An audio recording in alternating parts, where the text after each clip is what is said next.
महाराष्ट्र के नांदेड़ में पीएम मोदी ने भरी हुंकार, कहा पहले चरण में एनडीए के पक्ष में हुआ मतदान, एनडीए की जीत जनता पक्की कर रही है।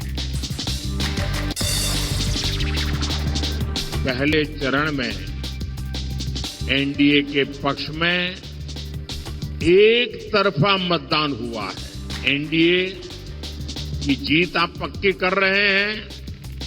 मैं सर झुकाकर आपका आभार व्यक्त करता हूं। पीएम मोदी ने विपक्ष पर साधा निशाना, कहा चुनाव के पहले चरण में मतदाताओं ने इंडी गठबंधन को नकारा। अपना भ्रष्टाचार छुपाने के लिए सभी विपक्षी एक साथ नजर आए। अपने भ्रष्टाचार को बचाने के लिए एक साथ आए। पहले चरण में वोटर्स ने इंडी अलायंस को पूरी तरह नकार दिया। मंच से पीएम मोदी ने इंडी गठबंधन पर किया हमला, कहा विपक्ष को चुनाव लड़ने के लिए उम्मीदवार नहीं मिल रहे हैं, आपस में ही लड़ रहे हैं गठबंधन के नेता। इंडी अलायंस वालों को इस चुनाव में लड़ने के लिए उम्मीदवार तक नहीं मिल रहे हैं। जहां ये इंडी अलायंस के लोग अंदर अंदर एक दूसरे के खिलाफ चुनाव लड़ रहे हैं। पीएम मोदी ने मंच से राहुल गांधी पर साधा निशाना, कहा कांग्रेस के शहजादे अमेठी से भागे, अब वायनाड से भी भागेंगे। अब जैसे इन्होंने अमेठी से भागना पड़ा, अमेठी छोड़ा, अब मान के चलिए वो वायनाड भी छोड़ेंगे। राजस्थान के भीलवाड़ा में गृहमंत्री अमित शाह ने जनसभा को संबोधित किया, कहा एक तरफ कांग्रेस भ्रष्टाचार कर रही है, दूसरी ओर बीजेपी देश के लिए लड़ रही है। घपले घोटाले भ्रष्टाचार करने वाली कांग्रेस पार्टी है और दूसरी ओर पैसे का जिस पर आरोप नहीं है ऐसे नरेंद्र मोदी है। रामनवमी पर पश्चिम बंगाल में हुई हिंसा पर यूपी के सीएम योगी आदित्यनाथ का बयान, कहा रामनवमी के दिन बीजेपी शासित राज्यों में शांति से रैली निकली है, वहीं बंगाल में रामनवमी की शोभा यात्रा पर हमले हुए।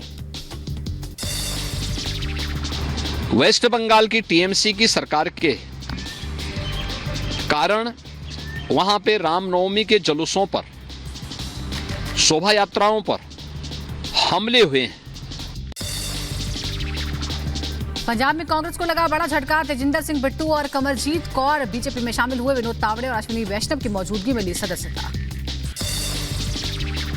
मध्य प्रदेश में कांग्रेस को फिर झटका, कांग्रेस के कई नेता बीजेपी में शामिल, सीएम मोहन यादव की मौजूदगी में बीजेपी की सदस्यता ग्रहण की।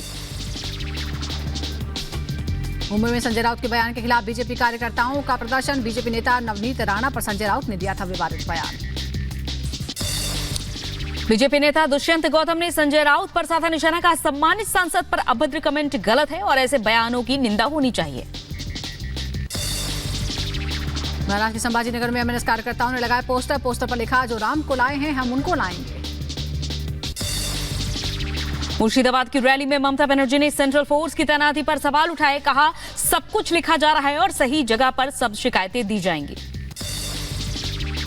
ममता बनर्जी का एनआरसी पर बयान, कहा बंगाल में कभी लागू नहीं होने दूंगी एनआरसी, जिनका राशन कार्ड और आधार कार्ड नहीं है उन्हें डरने की जरूरत नहीं।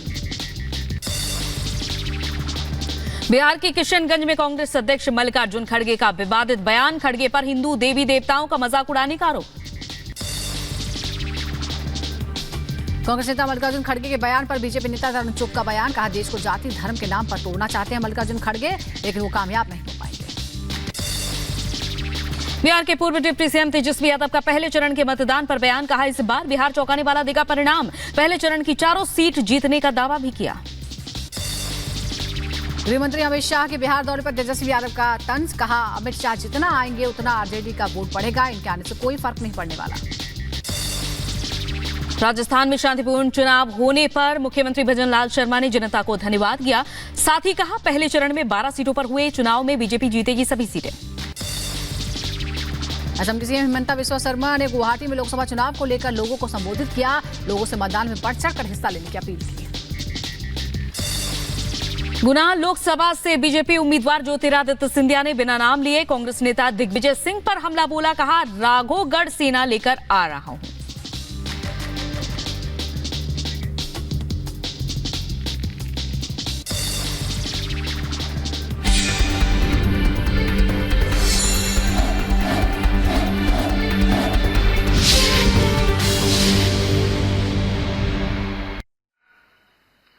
कोरोना की वैक्सीन तक लोग आत्मनिर्भर भारत की सफलता की हर कोने में चर्चा कर रहे हैं। सिर्फ 10 वर्ष में देश ने विकास की एक लंबी दूरी तय कर ली है। 2014 में जब मैं पहली बार लोकसभा का चुनाव लड़ रहा था, उस समय चुनाव में क्या बातें होती थी, अखबार किन बातों से छाए रहते थे, टीवी पर किन बातों की चर्चा होती थी, तब बात होती थी आतंकी हमलों का डर, आए दिन बम धमाकों की खबरें और हमारे वीर जवानों की शहादत की पीड़ा, यही छाया रहता था। 5 साल बाद, याद करिए साथियों, 5 साल बाद 2019 में चर्चा सीमा पार से होने वाले हमलों की बंद हो गई और चर्चा क्या होने लगी? Surgical strike. ये तो मोदी है, घर में घुस के मारता है। ये चर्चा होने लगी कि नहीं होने लगी? शौर्य की ये धरती महाराष्ट्र भी सर्जिकल स्ट्राइक की बात सुनकर गर्व से भर गई थी। आप मुझे बताइए, हिंदुस्तान का कोई ऐसा नागरिक होगा जिसको गर्व न हुआ हो? कोई नागरिक होगा जिसको गर्व न हुआ हो? गर्व हुआ कि नहीं हुआ? हर किसी को गर्व हुआ कि नहीं हुआ? साथियों, एनडीए सरकार सबका साथ, सबका विकास के मंत्र पर काम करती है।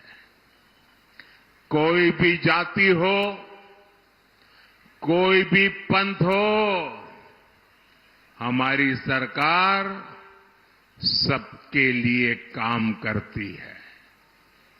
यहां परभणी में बिना भेदभाव करीब 40,000 गरीबों को पक्के घर दिए गए हैं।